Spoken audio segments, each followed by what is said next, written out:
So good day, everybody. Today's guest on the Business Spotlight is Lisa Quinlan. Good morning, Lisa.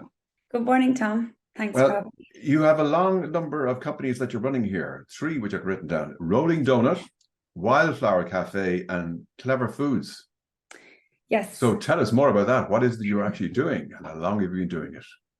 Well, I suppose I started my business journey in Wildflower Cafe. It was a venture that me and my father, kind of an opportunity came along um, back in 2012. It was a garden centre in Rathout, and it was nothing at all except for the garden centre. And the owners wanted a cafe.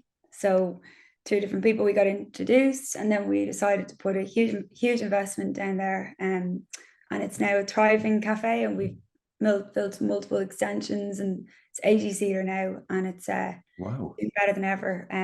It's gorgeous outdoor indoor type terrace that I built just after COVID. It's just so yeah, it's flying, thank God. And then yeah, that's when the journey of business kind of started from there.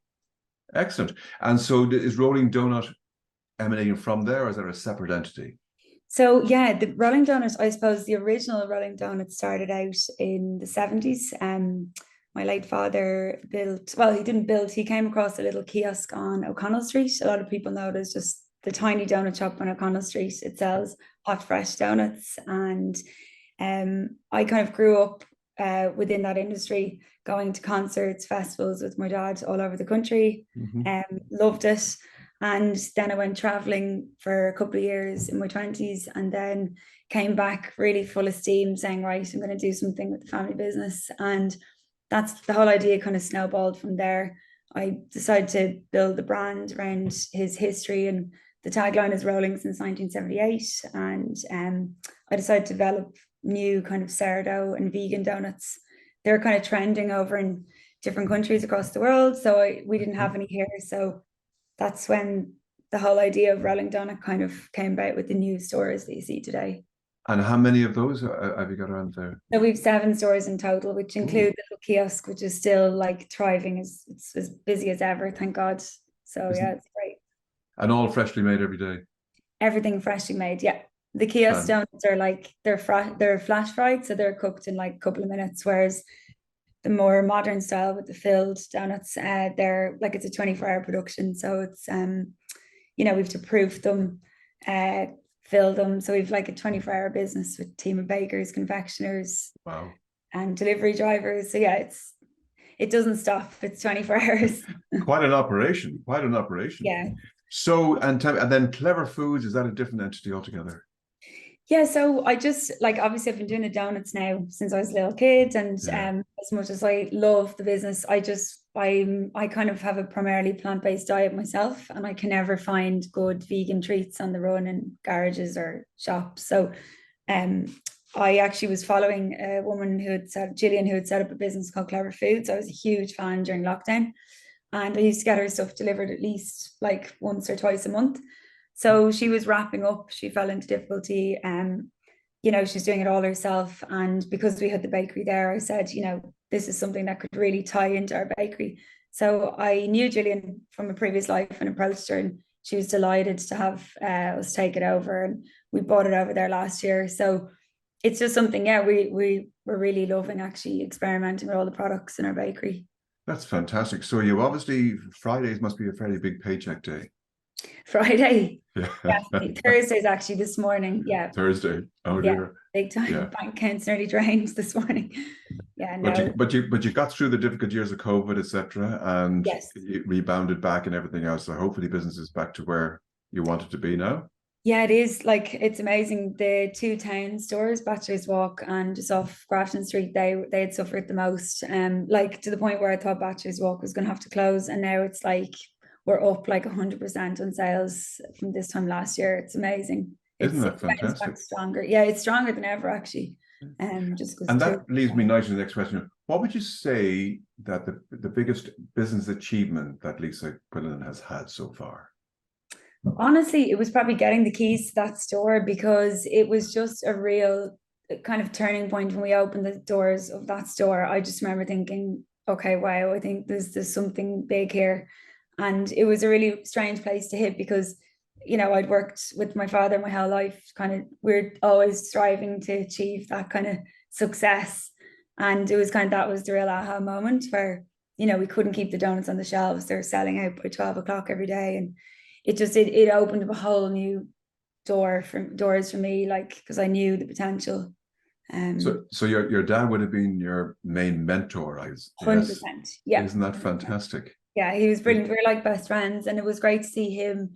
He set out to kind of have this donut dream, and he definitely kind of lived through it with me, and the two of us were thick as thieves doing it together. So it was great. Sounds like you might have had a bit of fun along the way. Definitely, absolutely. Yeah. So tell us about the future. Where would you see your companies in, say, 5 years' time?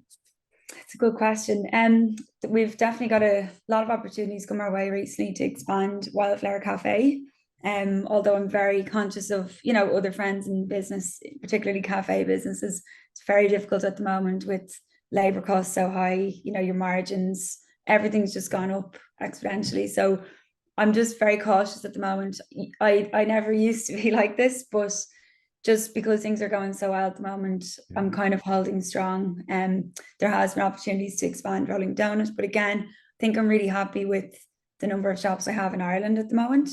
Maybe if I have a couple of kids in the next whatever, they might take it across seas, but I don't think it's something I'm interested in doing because of the stress of it, I suppose.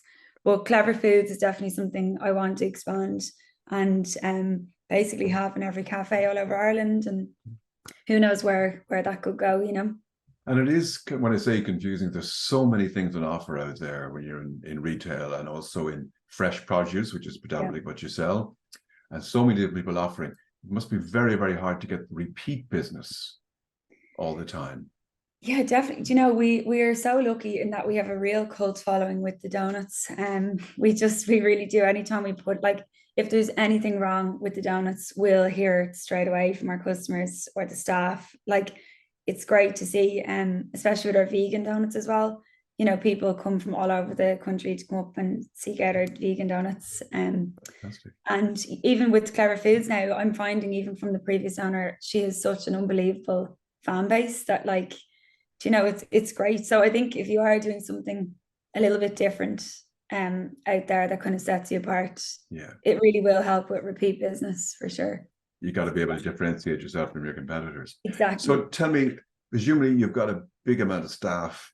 You got to what sort of qualities would you look for now in your employees?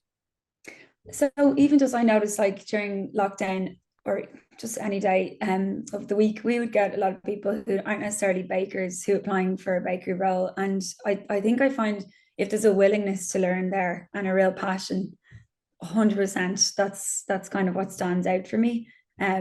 Because you can teach anyone anything really once they have the willingness to learn. And if they're excited about it, it really just follows through. And would you kind of give them KPIs, or you give them targets to hit each day, or is it kind of, as well, it depends if it rains, it depends if the sun's out, or? Exactly. Yeah, we have kind of strict KPIs like that for the managers in each store, because it's really hard to get the numbers right to order for the donuts each day in the stores. It's hard. Yeah, well, it must be. And I'd say the days they have waste must be an awful day. Well, thankfully, there's a new app developed called Too Good To Go, and that's helped with waste massively. It's brilliant. I've heard about that. Isn't that great? I think that's really, really good. Brilliant. Yeah. So can you tell us then, what would you see as some of the main challenges then that you may face going forward? So we talked about where you think you're going to be, and what sort of challenges do you think you may face now over the next 5 years? I suppose for me, because, like, we have so many staff, we've like 110 staff now at the minute. And I understand it, like, the cost of living crisis is huge, like, because every year that minimum wage goes up, it's just another little add-on for us, and we can only increase the donut prices so much reflective to our costs. So it's going to be tricky to see where all that goes. That's why I'm not in any major rush to expand things, and just really keep tight what we have, keep good staff. Yeah. Definitely the kind of minimum wage going up every year and the cost of goods is it is a huge concern for us, for Well, sure. that's something you can't control, but I mean, I suppose when you add on insurance costs and everything else, a lot of like punters like me and everything else, we don't understand, how does it cost so much for a cup of coffee? Why does it cost so much for ice cream? Why does it cost so much just for a little donut? Sure, it only costs them 10 cents to make. Yeah, but it's all the other costs on top of that that really kind of add up. But that's a big staff to be looking after 110 people. So that's kind of fantastic. Yeah. So tell me, just to kind of finish up here, what advice would you give to an 18-year-old you? Interesting. That's a good question. So I suppose, it's not to kind of necessarily follow the whole curriculum, that you learn in school of just, I think we spoke about earlier, Tom, like even just, the whole following the get a job, go to college, get a job and leave. Like, I think the happiest I've ever been is when I left school and was able to do my own thing and make money my own way. So I suppose just not to be afraid to try anything and just never really give up. So that's kind of no fear. Yeah. False expectations appearing real. Exactly. Fantastic. Lisa, thank you so much. And I hope everybody here has learned a little bit from your business expertise today. So if your typical customer then is going to be a passerby, your typical customer is going to be somebody is there an online offering as well that you offer through any of your businesses? There is actually, our online business grew massively during lockdown and it's just kept going since. I'm very lucky that I put it in years ago. And then luckily we were able to overnight close the shops and just survive on the online business. So excellent. So if somebody wanted to contact you there, where should they go to? It's just the rollingdonut.ie and we do next day delivery all over Dublin for donuts. So yeah. There we go. So rollingdonut.ie, folks. So go and have a look at that. Lisa Quinlan, thank you so much for your time today. Really enjoyed chatting with you. Thank you. Thanks a million, Tom.